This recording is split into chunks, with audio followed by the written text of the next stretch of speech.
नंतर ब्रेकिंग समोर येते. बडतर्फ IAS अधिकारी पूजा खेडकर प्रकरणी तिच्या अटकपूर्व जामीन अर्जावर आज सर्वोच्च न्यायालयात सुनावणी होते. न्यायमूर्ती नागरत्ना यांच्या पीठासमोर ही सुनावणी होणार आहे. पूजा खेडकरनं खोटी कागदपत्र सादर करून नोकरी मिळवल्यानं UPSCनं गुन्हा दाखल केलाय. जोपर्यंत पूजा तपासाला सहकार्य करतेय तोपर्यंत तिला अटक करता येणार नाही असं कोर्टानं सांगितलं होतं.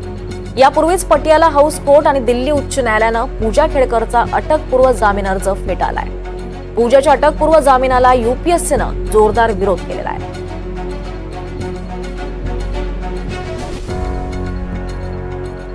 यावर अधिक माहिती घेऊयात. आपल्यासोबत आपले प्रतिनिधी रामराजे शिंदे आहेत. रामराजे, आता या पूजा खेडकर संदर्भात आज सुनावणी पार पडणार आहे सर्वोच्च न्यायालयात, का अधिक माहिती या संदर्भात? बिलकुल, कारण उच्च न्यायालयामध्ये त्याचबरोबर पटियाला हाऊस कोर्ट नंतर आता सुप्रीम कोर्टामध्ये धाव घेतलेली आहे.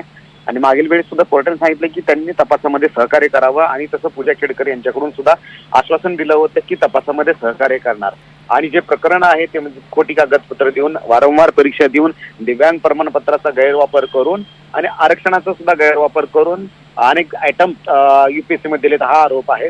आणि त्या संदर्भामध्येच UPSC जे आहे ते कोर्टामध्ये गेलेले आहे आणि अटकपूर्व जामिनावर आज सुनावणी आहे. यापूर्वी दोन्ही कोर्टामध्ये म्हणजे की हायकोर्ट आणि सेशन कोर्ट दोन्ही कोर्टामध्ये दिलासा मिळाला नव्हता.